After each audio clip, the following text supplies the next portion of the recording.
السلام علیکم ورحمۃ اللہ وبرکاتہ۔ ان الحمد للہ نحمده ونستعینه ونستغفره ونعوذ باللہ من شرور انفسنا ومن سیئات اعمالنا من يهده الله فلا مضل له ومن يضلل فلا هادي له اشهد ان لا الہ الا اللہ وحدہ لا شریک له واشهد ان محمدا عبدہ ورسولہ۔ اعوذ باللہ من الشیطان الرجیم، بسم اللہ الرحمن الرحیم۔ یا ایھا الذین آمنوا اتقوا اللہ حق تقاتہ ولا تموتن الا وانتم مسلمون۔ یا ایھا الناس اتقوا ربکم الذی خلقکم من نفس واحدہ وخلق منها زوجها وبث منهما رجالا كثيرا ونساء واتقوا الله الذي تساءلون به والأرحام إن الله كان عليكم رقيبا۔ يا أيها الذين آمنوا اتقوا الله وقولوا قولا سديدا يصلح لكم أعمالكم ويغفر لكم ذنوبكم ومن يطع الله ورسوله فقد فاز فوزا عظيما۔ اما بعد فإن خير الحديث كتاب الله وخير الهدي هدي محمد صلى الله عليه وسلم وشر الأمور محدثاتها وكل محدثة بدعة وكل بدعة ضلالة وكل ضلالة في النار۔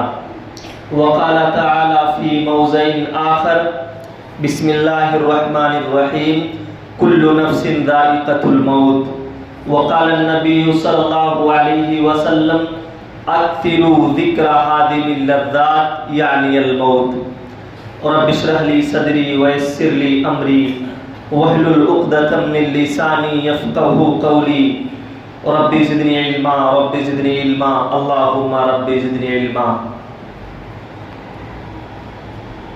محترم حاضرین، اسلامی ساتھیوں، پردہ نشین خواتین، خطبہ جمعہ میں اللہ رب العزت کے فضل سے چند باتیں لے کر حاضر ہوا ہوں۔ اللہ تعالیٰ سے دعا ہے کہ بار الہ مجھے کتاب و سنت کے مطابق بات کہنے کی اور ہم اور آپ کو سننے کے ساتھ ان باتوں پر عمل کرنے کی توفیق دے۔ تمام قسم کی تعریف، توصیف، بڑائی، بزرگی اس اللہ وحدہ لا شریک لہ کے لیے لائق و زیبا ہے، جو اکیلا تنہا پوری کائنات کا خالق ہے، مالک ہے، مربی ہے، بیمار اور بیماری اور شفا دینے والا ہے، زندگی اور موت کا مالک ہے۔ بعدہ درود و سلام ہوں اللہ کے تمام رسولوں پر، تمام انبیاء پر، خصوصاً بالخصوص ہمارے آخری نبی، آخری رسول جناب محمد الرسول اللہ صلی اللہ تعالی علیہ وبارک وسلم پر، کہ جن کی مشقتوں اور محنتوں اور کاوشوں کے نتیجے میں اسلام کی سچی دولت ہم اور آپ تک پہنچی ہے۔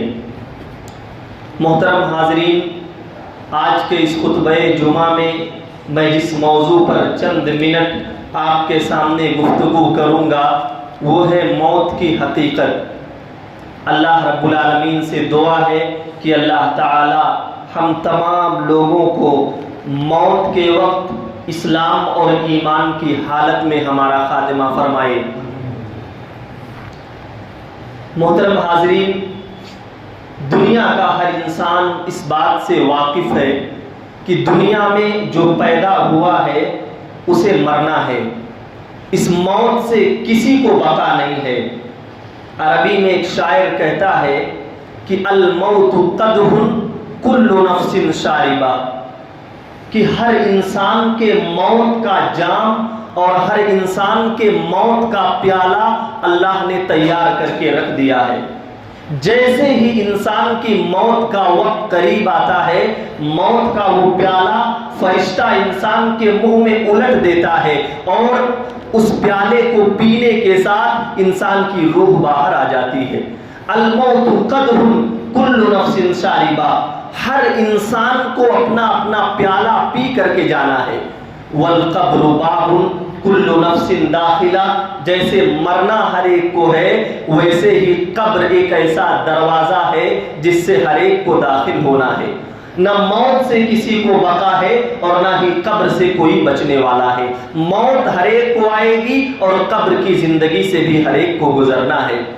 اسی لیے اللہ رب العالمین نے قرآن مجید کے اندر جناب محمد رسول اللہ صلی اللہ علیہ وسلم سے کہا وَمَا جَعَلْنَا لِبَشَرٍ مِّن قَبْلِكَ الْخُلْدَ، اے ہمارے رسول آپ سے پہلے کوئی انسان دنیا میں ایسا نہیں ہے جو موت سے بچ پایا ہو۔ آپ سے پہلے موت سے کوئی نہیں بچا۔ افإن مِتَّ، تو اگر آپ مر جائیں فَهُمُ الْخَالِدُونَ، تو کیا یہ مکہ کے کافر ہمیشہ زندہ رہنے والے ہیں؟ جیسے آپ سے پہلے کوئی موت سے نہیں بچا، جیسے آپ موت سے نہیں بچنے والے، ویسے آپ کے بعد بھی دنیا میں کسی کو موت سے بقا نہیں ہے۔ کل نفس ذائقۃ الموت، ہر نفس کو موت کا مزہ لینا ہے، اس موت سے کسی کو بقا نہیں ہے۔ دنیا میں انسان امیر ہو تب بھی مرنا ہے، فقیر ہو تب بھی مرنا ہے، جوان ہے تب بھی مرنا ہے، بوڑھا ہے تب بھی مرنا ہے، بچہ ہے تب بھی اس کو موت آئے گی۔ وہ انسان محلوں میں رہتا ہو تب بھی موت اس کے پاس پہنچنے والی ہے، جھوپڑیوں میں رہنے والا ہو موت اس کے یہاں پہنچنے والی ہے۔ زندگی کے کسی بھی گوشے میں انسان زندگی گزار رہا ہو، اس موت سے کسی کو بقا نہیں ہے۔ اللہ کے ایک رسول جلیل القدر پیغمبر حضرت موسیٰ علیہ السلام، جب ان کے پاس اللہ رب العالمین نے موت کا فرشتہ بھیجا کہ جاؤ ہمارے رسول موسیٰ سے کہو کہ تمہاری موت کا وقت قریب آ گیا ہے، تمہیں اللہ کے پاس موت کو لے کر کے ملاقات کرنے جانا ہے۔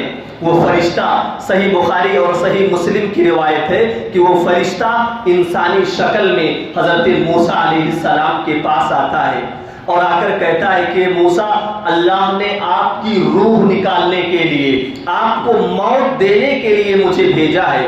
حضرت موسیٰ علیہ السلام جلیل القدر پیغمبر تھے، انہیں جلال آیا اور صحیح بخاری کی روایت ہے کہ فوراً انہوں نے اس ملک الموت فرشتے کو ایک تماچا رسید کر دیا۔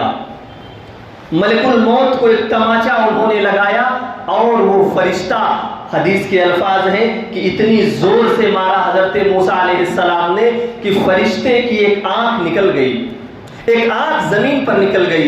وہ ملک الموت فرشتہ اپنی آنکھ کو اٹھاتا ہے اور لے کر کے اللہ رب العالمین کے پاس واپس چلا جاتا ہے کہ اللہ، موسیٰ علیہ السلام کی روح نکالنے کے لیے تم نے بھیجا تھا، میں گیا تھا، لیکن یہ دیکھو موسیٰ نے مجھے ایسا تماچا مارا ہے کہ میری ایک آنکھ نکل گئی ہے۔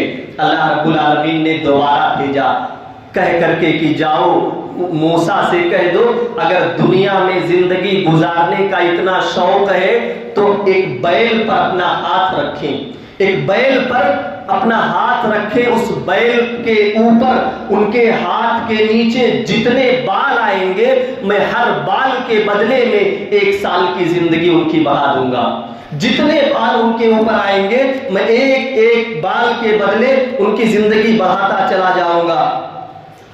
فرشتہ آ کر کہتا ہے موسیٰ بیل پر ہاتھ رکھو، جتنے بال آئیں گے 1 سال کی زندگی تم کو مل جائے گی۔ موسیٰ علیہ السلام نے کہا قال یا ربی ثم ماذا، اے اللہ جب بیل کے ہاتھوں کا سال پورا ہو جائے گا پھر کیا ہوگا؟ اللہ نے کہا ثم الموت، اے موسیٰ موت تو آنی ہے، مرنا تو ہے، زندگی کتنی بھی لمبی گزار لو، ہزاروں سال دنیا میں اگر میں تمہیں زندگی دے دوں، لیکن ایک دن آئے گا موت کا فرشتہ موت کا پیغام لے کر کے تمہارے پاس پہنچے گا، ثم الموت، پھر تمہیں بھی مر جانا ہے، موت سے تم نہیں بچ سکتے۔ حضرت موسیٰ علیہ السلام نے کہا، اے اللہ الآن جب مرنا ہی ہے تو کیوں اس دنیا میں اتنے سال زندگی گزارنا، ابھی میری روح نکالنے میں مرنے کے لیے تیار ہو۔ اور حضرت موسیٰ علیہ السلام کو موت آ گئی۔ تو کہنے کا مطلب یہ ہے، دنیا میں کوئی رسول، کوئی نبی، کوئی ولی کتنا بڑا نیک اور اللہ کا محبوب ہو جائے، اس موت سے کسی کو بقا نہیں ہے، کوئی نہیں بچنے والا ہے۔ نہ کوئی موت سے خود بچ سکتا ہے اور نہ کسی کو کوئی موت سے بچا سکتا ہے۔ موت آ جائے، انسان کے پاس کروڑوں پراپرٹی ہو، اپنے بیٹے کو لے کر ہاسپٹل میں جائے، ڈاکٹر کے سامنے اپنی دولت کا انبار لگا دے کہ میرے بیٹے کو بچا لیا جائے، دنیا کا بڑے سے بڑا ڈاکٹر موت کے وقت اپنے ہاتھ کو نیچے کر لیتا ہے۔ باپ مرنے کے قریب ہو، اولادیں ہاسپٹل میں پہنچ جائیں، اپنی زندگی کی ساری دولت قربان کرنے کے لیے تیار ہو، لیکن موت کا لمحہ دیکھ کر کے ڈاکٹر اپنے ہاتھ کو نیچے کر لیتا ہے۔ ہم بیماریاں دور کر سکتے ہیں، ہم بیماریوں کے بدلے علاج کر سکتے ہیں، اس موت کا کوئی علاج اللہ رب العالمین نے دنیا کو نہیں بتایا۔ دنیا کے انسان تو معمولی ہے۔ جناب محمد الرسول اللہ صلی اللہ علیہ وسلم، بڑی مدتوں کے بعد اللہ کے رسول کو ایک بیٹا پیدا ہوا۔ اللہ کے رسول کو جب بیٹا پیدا ہوا، اللہ کے رسول بڑے خوش ہوئے، باہر آئے، کہا میرے صحابہ میں اپنے اس بچے کا نام اپنے دادا ابراہیم علیہ السلام کے نام پر رکھوں گا، میرا یہ بیٹا ابراہیم کے نام سے جانا جائے گا۔ اللہ کے رسول نے اس کا نام ابراہیم رکھ دیا۔ راوی کا بیان ہے، اللہ کے رسول کو اپنے بیٹے سے اتنی محبت تھی کہ رات کی تاریکی میں چپکے سے اٹھتے اور کسی بیوی کے یہاں باری ہو، اپنے بچے سے ملاقات کرنے کے لیے چپکے سے اٹھتے اور اپنی بیوی کے یہاں پہنچ جاتے، جس کے پاس بچہ تھا، بچے کو اٹھاتے، پیار کرتے، چومتے، سلاتے اور واپس چلے آتے۔ اتنی محبت اپنے بیٹے سے تھی۔ لیکن ایک دن آیا، اللہ کے رسول کا وہ بیٹا بخار میں مبتلا ہو گیا، شدید بخار ہوا۔ ماریا قبطیہ رضی اللہ عنہا دوڑی دوڑی لے کر کے آئیں، یا رسول اللہ صلی اللہ علیہ وسلم، آپ کا یہ بیٹا، آپ کے کلیجے کا ٹکڑا آج بخار میں مبتلا ہے، آپ اسے اپنے ہاتھوں میں لیجئے اور اللہ سے دعا کر دیجئے۔ آپ رسول ہیں، خاتم الانبیاء ہیں، امام الانبیاء ہیں، آپ اپنے بچے کے بارے میں اللہ سے دعا کر دیں کہ اللہ میرے بچے کو شفا دے دے، آپ کا بیٹا ٹھیک ہو جائے گا۔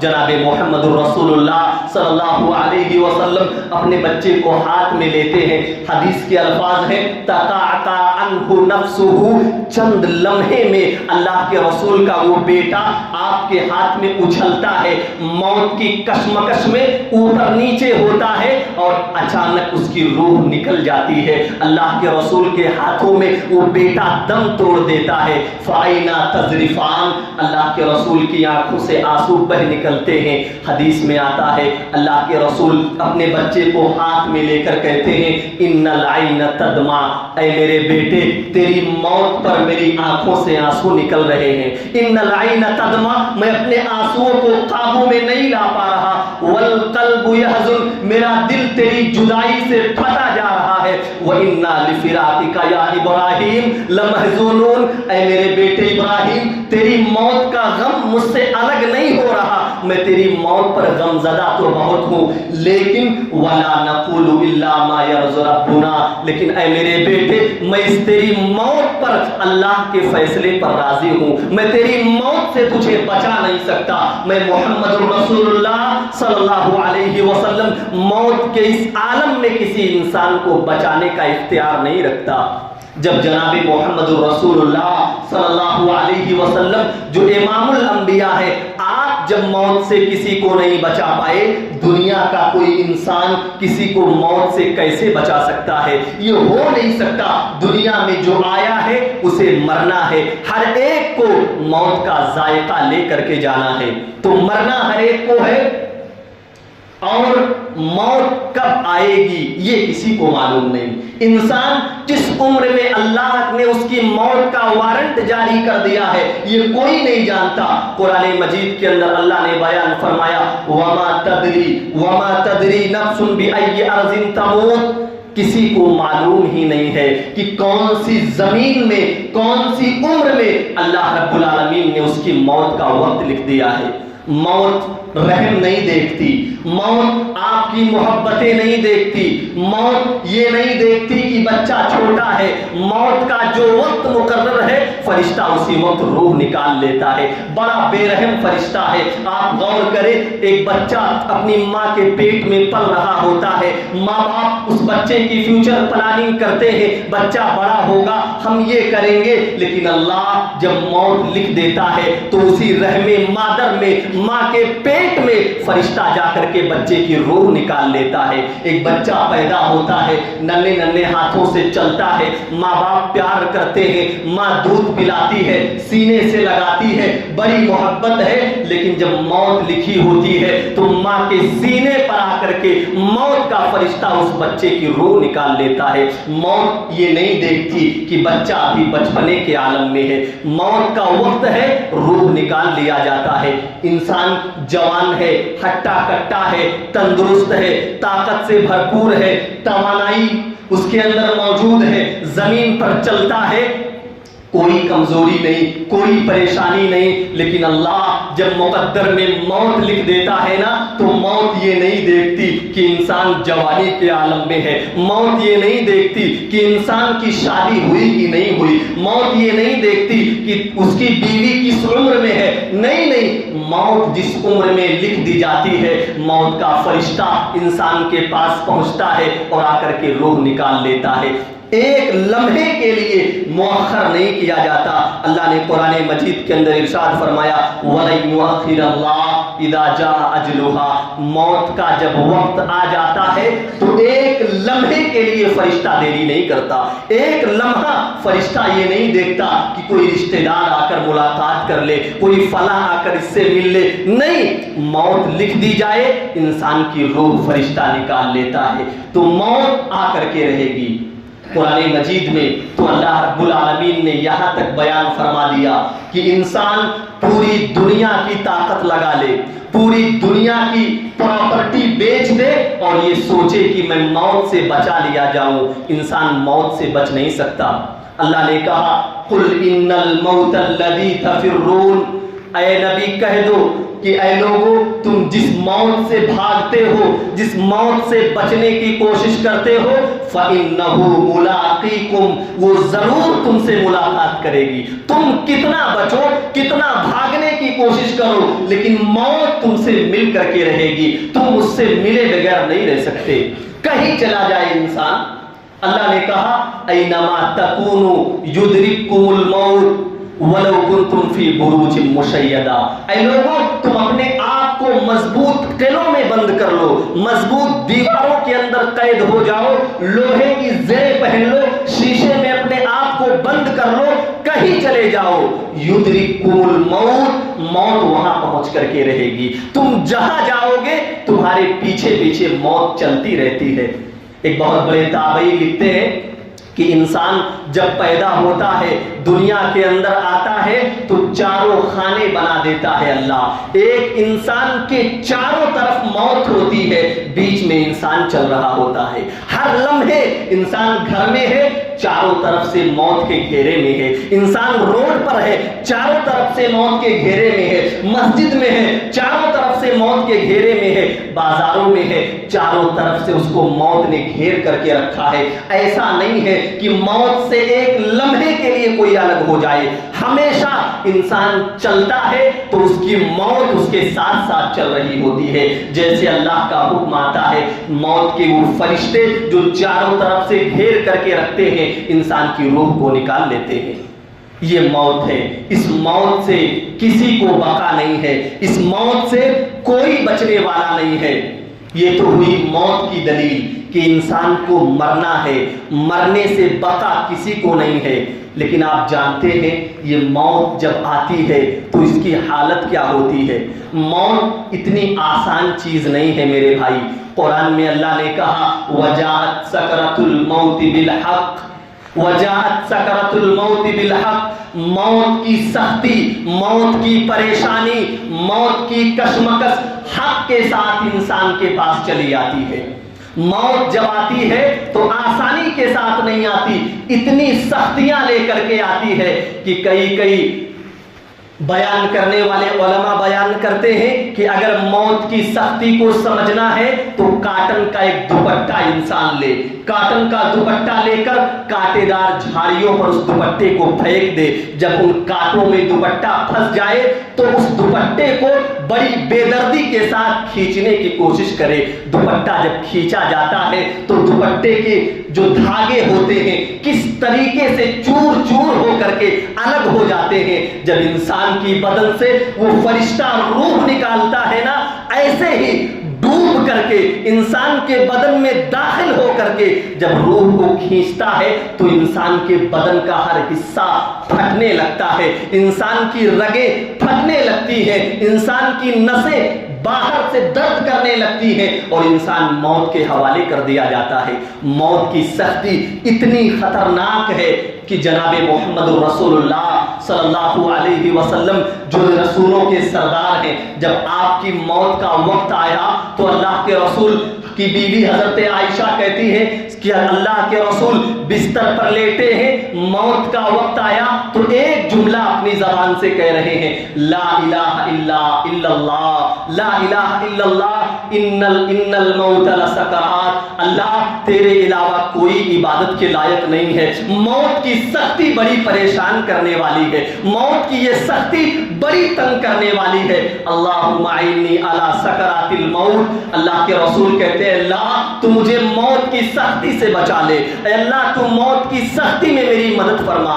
اللہ کے رسول کی بیوی حضرت عائشہ رضی اللہ عنہا کہتی ہیں جب میں نے اللہ کے رسول کے اوپر موت کی یہ سختی دیکھ لی نا، فلا اکرہ شدۃ لأحد ابدا بعد النبی صلی اللہ علیہ وسلم، اللہ کے رسول کے بعد میں جب کسی کے اوپر موت کی سختی دیکھتی تو میں پریشان نہیں ہوتی تھی۔ جب میں نے رسول کے اوپر اتنے سخت موت کو دیکھا تو دنیا میں کسی انسان کے اوپر موت آئے، وہ سخت ہو، پریشان حال ہو، مصیبتوں سے گھرا ہو، میں اس کے لیے پریشان نہیں ہوا کرتی تھی۔ حضرت ابو الدرداء رضی اللہ تعالیٰ عنہ صحابی رسول ہیں، جب ان کی موت کا وقت قریب آیا تو وہ زار و قطار رونے لگے۔ حضرت ابو الدرداء رضی اللہ تعالیٰ عنہ اپنی موت کے وقت زار و قطار روئے جا رہے ہیں۔ ان کی بیوی نے چپ کر آیا، ابو الدرداء اس قدر کیوں رو رہے ہو؟ تم تو صحابی رسول ہو، اللہ کے رسول کے صحابی ہو۔ حضرت ابو الدرداء رضی اللہ تعالیٰ عنہ نے کہا او میری بیوی، فرشتہ میرے سامنے کھڑا ہے، ملک الموت میرے سامنے کھڑا ہے، ابھی چند لمحوں میں میری روح کو میرے بدن سے الگ کر دے گا، میں قبر کے حوالے کر دیا جاؤں گا۔ کون ہوگا جو مجھے پوچھنے آئے گا؟ کون ہوگا جو میرے حالات کی خبر رکھے گا؟ کوئی نہیں۔ اب یہاں سے میں اکیلا اللہ کے حوالے ہوں، اس لیے میں اللہ کے سامنے رو رہا ہوں۔ حضرت ابو ہریرہ رضی اللہ تعالیٰ عنہ جب ان کی موت کا وقت قریب آیا تو حضرت ابو ہریرہ جنہوں نے اپنی زندگی میں نہ کبھی دولت کمائی، نہ کبھی روپیہ کمایا، نہ کبھی کوئی تجارت کی، نہ کبھی کوئی کام کیا، پوری زندگی مسجد نبوی میں بیٹھے رہے، اللہ کے رسول کی زبان سے حدیث نکلی اسے فوراً یاد کر لیا، کھانا آیا کھا لیا، نہیں آیا کئی وقت بھوکے رہ گئے، اسلام کے لیے پوری زندگی قربان کر دی۔ حضرت ابو ہریرہ رضی اللہ تعالیٰ عنہ جب مرنے لگے تو حدیث کے الفاظ ہیں وَبَكَى أَبُو هُرَيْرَةَ، ابو ہریرہ زار و قطار روئے جا رہے ہیں، ابو ہریرہ کی آنکھوں سے آنسو بند نہیں ہو رہے۔ ہم نے کہا ابو ہریرہ آپ سے اللہ کے رسول محبت کرتے تھے، آپ کیوں رو رہے ہیں؟ حضرت ابو ہریرہ رضی اللہ تعالیٰ عنہ نے کہا اے میرے میرے صحابہ میں جس سفر پر نکلنے والا ہوں یہ فرشتہ میری روح کو لے کر کے جتنی بلندیوں پر سفر کرنے والا ہے مجھے معلوم نہیں ہو رہا میرے ساتھ کیا معاملہ پیش آ جائے، میں نہیں سمجھ پا رہا کہ اللہ مجھے جنت کے اندر داخل کرے گا یا میرا ٹھکانہ جہنم پر ہوگا، میں اس لیے رو رہا ہوں۔ حضرت عطا السلمی رحمہ اللہ بہت بڑے تابعی ہیں، ان کے بارے میں آتا ہے جب ان کی موت کا وقت قریب آیا، حضرت عطا السلمی بڑے نیک بڑے پرہیزگار، جب مرنے کا وقت قریب آیا تو اپنے ہاتھوں کو زمین پر پٹک کر روئے جا رہے ہیں، اپنے ہاتھوں کو پٹک رہے ہیں، رو رہے ہیں۔ ان کی بیوی نے سوال کیا عطا کیا ہو گیا، اس قدر کیوں رو رہے ہو؟ کہا میری بیوی موت کا فرشتہ میری روح کو گردن تک لا چکا ہے، موت کا فرشتہ میری روح کو سینے میں اپنے ہاتھوں کو ڈال کر کے کھینچ رہا ہے، نکال رہا ہے، چند لمحوں میں میرا نامہ اعمال میری گردن میں لٹکایا جائے گا اور اس موت کے عالم میں مجھے قبر کے حوالے کر دیا جائے گا۔ اتنا روئے کہ حضرت عطا السلمی بے ہوش ہو گئے۔ جب ہوش آیا تو انہوں نے اپنے ہاتھوں کو آسمان پر اٹھا لیا، کہا اے اللہ موت کے اس سختی میں تو میری مدد کر دے، اے اللہ مجھے اس موت کے لمحے میں آسانی پیدا فرما، اے اللہ میں اس موت کی تکلیف برداشت نہیں کر پا رہا ہوں۔ اتنے نیک اور پرہیزگار لوگ ہیں، موت کی سختی برداشت نہیں ہو رہی۔ ہم اور آپ اندازہ کریں اس موت سے ہمیں بھی ایک دن ملاقات کرنی ہے، ہم کتنا بھی بچے موت ہمارے پاس بھی آ کر رہے گی۔ اس موت کی سختی کے لیے ہم نے کون سی تیاریاں کی ہیں؟ اور موت کی سختی اگر انسان ایمان والا ہے، نیک ہے، پرہیزگار ہے، اللہ کے لیے زندگی گزار کر کے گیا ہے تو قرآن مجید میں اللہ نے فرمایا ایسا انسان جب مرنے لگتا ہے تو فرشتہ آواز دیتا ہے یا ایتھا النفس المطمئنہ، اے نفس مطمئنہ ارجعی الی ربک راضیۃ مرضیہ۔ روح نکالتا نہیں ہے، فرشتہ باہر سے آواز دیتا ہے اے نفس چل نکل آ، تجھے اللہ سے ملاقات کرنے جانا ہے، اللہ تجھ سے ملاقات کرنے والا ہے، ادخل، اور وہ روح باہر نکل آتی ہے خوشی خوشی اللہ سے ملاقات کرنے کے لیے، آسانی کے ساتھ روح نکلتی ہے اور فرشتہ لے کر کے چلا جاتا ہے۔ لیکن اس کے برعکس ایک روایت حضرت براء ابن عازب رضی اللہ تعالیٰ عنہ کی میں پیش کر دوں، موت کی سختی اور ایک مومن کی موت اور ایک کافر کی موت، دونوں موتوں میں کیا فرق ہے آپ کو اندازہ ہو جائے گا۔ حضرت براء ابن عازب رضی اللہ عنہ کی لمبی روایت ہے کہ اللہ کے رسول جناب محمد رسول اللہ صلی اللہ علیہ وسلم بیان کرتے ہیں کہ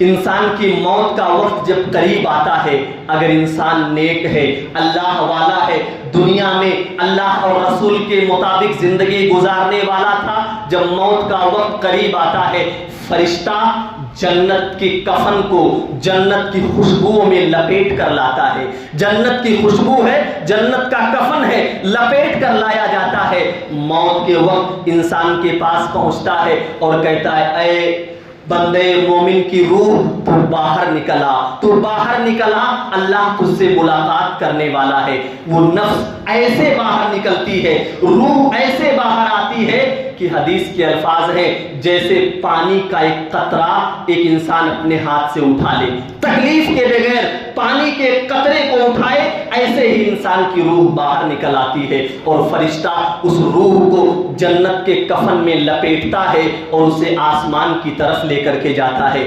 پہلے آسمان پر پہنچتا ہے، آواز دیا جاتا ہے کس خوش نصیب آدمی کی روح ہے، کون اتنا خوش نصیب ہے جس کی خوشبوؤں سے پورا آسمان مہک رہا ہے۔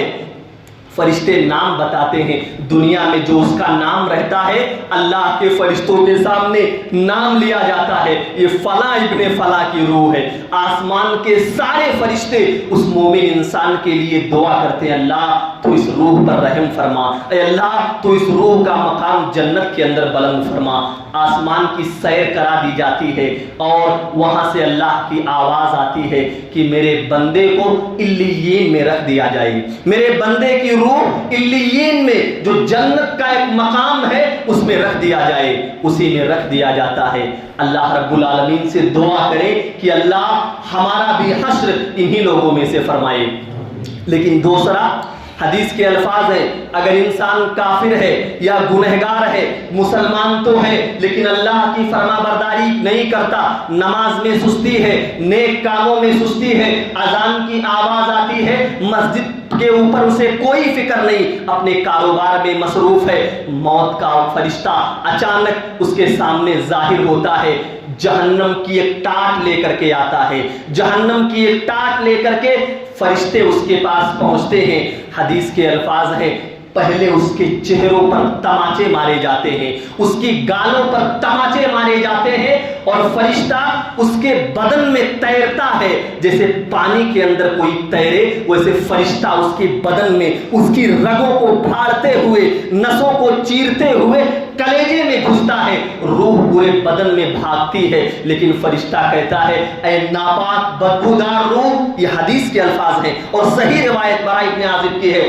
فرشتہ اس ناپاک روح کو کھینچتا ہے اور پکڑتا ہے، پکڑ کر کے جب جھنجھوڑ کر نکالتا ہے تو حدیث کے الفاظ ہیں بدن کی اتڑیاں، بدن کے معدے اس تکلیف سے پھٹ جایا کرتے ہیں، اور اس روح کو نکالتا ہے، اور نکالنے کے بعد اس جہنم کی ٹاٹ میں رکھتا ہے، اور مارتے ہوئے یہ فرشتے اس روح کو آسمان کی طرف لے کر کے جاتے ہیں، پہلے آسمان پر پہنچتے ہیں، آواز لگاتے ہیں کس بدبخت کی روح ہے، کون اتنا گندا آدمی ہے، فرشتے بتاتے ہیں فلاں ابن فلاں ہے، فرشتہ کہتا ہے نہیں، اس کے لیے آسمان کا دروازہ نہیں کھولا جائے گا، لے جاؤ اسے ساتوں زمین کے نیچے سجین میں جو جہنمیوں کی جگہ ہے وہاں اس کو دفن کر دیا جائے، اسے سجین کے مقام میں لا کر کے داخل کر دیا جاتا ہے، اور عذاب قبر کا سلسلہ وہیں سے اس کے ساتھ شروع ہو جاتا ہے، انسان کی روح اکیلی، تنہا، پریشان روتی ہے،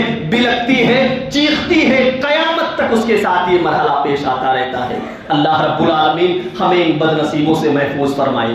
تو یہ مومن اور کافروں کی روح کا فرق ہے۔ اب آخری بات جسے میں بیان کر کے اپنی بات کو ختم کرتا ہوں، مسلمانوں یہ موت کے تعلق سے جو میں نے چند باتیں پیش کی ہیں یہ کوئی نئی نہیں ہے، مسلسل علماء کے بیانات میں آپ یہ باتیں سنتے ہیں، مسئلہ عمل کرنے کا ہے، اپنے دل کا محاسبہ کرنے کا ہے، کسی کو معلوم نہیں ہے موت کا فرشتہ کب موت کا پیغام لے کر کے آپ کے پاس چلا آئے، آپ کے بیچ ہنستا کھیلتا ایک انسان کب موت کی آغوش میں چلا جائے ہمیں ذرہ برابر احساس نہیں ہوتا۔ ابھی آپ دیکھیے سوموار کے دن ہماری جماعت کے ایک احباب ہم سے جدا ہو گئے، اللہ رب العالمین ان پر رحم فرمائے۔ یہ موت کفا بالموت واعظا، جب ایک انسان ہم سے جدا ہو جائے تو ہم اس کے جنازے پر جا کر نصیحت حاصل کریں کہ ان کے بعد ہمیں بھی جانا ہے، ہماری موت کا وقت بھی قریب ہے۔ اور میں ایک چیز بیان کروں نوجوانوں کے لیے جن کے یہاں دین کو لے کر سستی ہے، اسلام کو لے کر سستی ہے، نماز کو لے کر سستی ہے، میرے بھائیوں ان الموت قد یاتی بغتۃ، موت اچانک اپنا پیغام اگر آپ کے پاس لے آئی، موت اچانک پہنچ گئی، آپ کا کیا ہوگا؟ موبائل کا زمانہ ہے، کتنے نیوز آتے ہیں، ایک نوجوان جم کر رہا ہے، اسی جم کے حالت میں اپنی باڈی کو درست کرنے کے لیے جم کر رہا ہے، باڈی درست ہو گئی لیکن فرشتہ روح کو نکال لیتا ہے۔ ایک انسان گاڑی سے جا رہا ہے، موت لکھ دی جائے، نوجوانی کے عالم میں اللہ اس کی روح نکال لیتا ہے۔ موت کا کوئی پتہ نہیں ہے، اللہ نے جب لکھ دیا ہو آ کر کے رہے، کم سے کم اتنی تیاری تو کر لے کہ موت کے وقت فرشتہ آئے تو ہمیں ایمان والا سمجھے، موت کے وقت فرشتہ آئے تو مسلمان سمجھ کر ہم سے سلام کرے، ہماری روح آسانی کے ساتھ نکالے، وگرنہ اللہ کی قسم اللہ کے رسول کا یہ جملہ ہے ان الموت لسکرات، موت کی سختی بڑی خطرناک ہے، قبر کا عذاب بعد میں ہے، قیامت کا منظر بعد میں ہے، پہلا مرحلہ تو موت ہے، اس کی سختی ہم کیسے برداشت کر پائیں گے؟ اس موت سے بچنے کے لیے دنیا کے اندر نیک اعمال کرے، اور سب سے اہم چیز قرآن نے بیان فرمایا انسان جب برا ہوتا ہے، برائی میں ملوث ہوتا ہے، فرشتہ جب روح نکالتا ہے تو دو لفظ کہتا ہے فلا صدق ولا صلی، اس نے اسلام کی تصدیق نہیں کی اور دنیا میں اس نے نماز کو ادا نہیں کیا، اس نے نماز کو ادا نہیں کیا۔ معلوم یہ ہوا موت کی سب سے بڑی تیاری یہ ہے کہ انسان نماز کو قائم کرے۔ فرشتہ روح نکالتے وقت نماز کا لفظ یاد کرتا ہے کہ اس نے دنیا کے اندر نماز نہیں پڑھی تھی۔ میرے بھائیوں، اس سے پہلے کہ ہمارے جنازے کی نماز پڑھی جائے ہم دنیا میں نماز کی پابندی کریں، وگرنہ اس کے بغیر موت کی سختیوں سے، موت کی پریشانیوں سے کوئی انسان محفوظ نہیں رہنے والا۔ ہم اور آپ اپنی موت کی تیاری دنیا میں کرتے رہیں، موت کو کثرت سے یاد کریں، قبروں پر جائیں، بالخصوص وہ انسان جو مرنے والا ہو، بیمار ہو، اپنے بستر پر لیٹا ہو، ایسے انسان کے پاس ضرور جانا چاہیے۔ ایسا انسان جو مرنے والا ہو، جب اس کے پاس ہم جائیں گے تو ہمیں اپنی موت یاد آئے گی۔ کتنا بے بس ہوتا ہے انسان، موت کے عالم میں لیٹا ہے، پانی پینے کی طاقت نہیں، چمچ سے پانی منہ میں ڈالا جائے تو غرغرہ کرتے ہوئے پانی باہر آ جاتا ہے۔ تمام دولتیں دھری کی دھری رہتی ہیں، انسان کی آنکھیں پھٹتی ہیں، زبان کھلتا ہے، ایڑیاں رگڑتا ہے اور موت کے حوالے ہو جاتا ہے۔ وہ انسان جو دنیا کے اندر ہٹا کٹا تھا، خود نہاتا تھا، خود چلتا تھا، اب مر گیا، اس کی اوقات کیا ہے؟ اب خود سے نہا نہیں سکتا، خود سے وضو نہیں بنا سکتا، اپنے ہاتھوں کو حرکت میں نہیں لا سکتا، اپنی باتھ روم اور گندگی کو صاف کرنے کی طاقت نہیں ہے۔ نہلایا جاتا ہے، لباس خود سے نہیں پہن سکتا، کفن پہنایا جاتا ہے، چل نہیں سکتا، کندھوں پر اٹھایا جاتا ہے، لے کر کے مٹی میں دفن کر دیا جاتا ہے۔ میرے بھائی، آج اس کے ساتھ یہ مرحلہ ہے، کل ہمارا نمبر بھی آنے والا ہے۔ ہر انسان کی موت کا وارنٹ اللہ نے اس کی گردن میں ٹانگ دیا ہے۔ چاروں طرف سے فرشتے ہمیں گھیرے میں لے کر چل رہے ہیں، جہاں اللہ کا حکم ہوا فرشتہ ہمارے حلق میں ہاتھ ڈال کر کے ہماری روح کو باہر کر لے گا۔ موت کی تیاری کرتے رہیں، دنیا میں ان نیکیوں پر عمل کریں، بالخصوص نماز کی پابندی تو کم از کم کریں، تاکہ اس نماز سے پہلے، جسے جنازے کی نماز کہتے ہیں، جب ہماری روح نکلے تو اس نماز سے پہلے ہمارا عمل یہ ہو کہ ہم نے دنیا میں نماز کو ادا کیا تھا۔ انہی چند باتوں کے ساتھ میں اپنی بات کو ختم کرتا ہوں۔ اللہ رب العالمین سے دعا ہے کہ اللہ ہمیں موت سے سبق حاصل کرنے کی توفیق دے، اے اللہ ہمیں دنیا میں ہی موت کے لیے سامان مہیا کرنے کی توفیق دے، اے اللہ ہمیں توفیق دے کہ ہم اپنی جنازے سے پہلے نماز کی پابندی کر سکیں۔ اے اللہ بالخصوص ہمارے نوجوانوں کے اندر دین کا جذبہ پیدا فرما اور انہیں یہ عقل سلیم دے کہ موت کا وقت مقرر نہیں ہے، جب بھی اللہ نے لکھا ہوگا موت آ جائے گی۔ اللہ تمام نوجوانوں کو دین کی طرف لا۔ اے اللہ ہم میں سے جو بیمار ہیں انہیں شفائے کلی عطا فرما۔ اے اللہ جن لوگوں کے ماں باپ مر چکے دنیا میں زندہ ہیں تو ان کے ماں باپ کا سایہ ان پر تادیر قائم رکھ۔ اللہ جن لوگوں کے ماں باپ مر چکے ہیں، اپنی قبروں میں دفن ہیں، اے اللہ تو ان کی ماں باپ کی قبروں کو جنت کا باغ بنا دے۔ اے اللہ ہمیں جب تک زندہ رکھ، اسلام کی حالت پہ رکھ، ہمارا خاتمہ ہو تو ایمان پر ہو۔ آمین۔ تقبل یا رب العالمین۔ بارک اللہ لنا ولکم فی القرآن العظیم ونفعنا وإیاکم بالآیات والذکر الحکیم، انہ تعالی جواد کریم ملک بالرؤوف الرحیم۔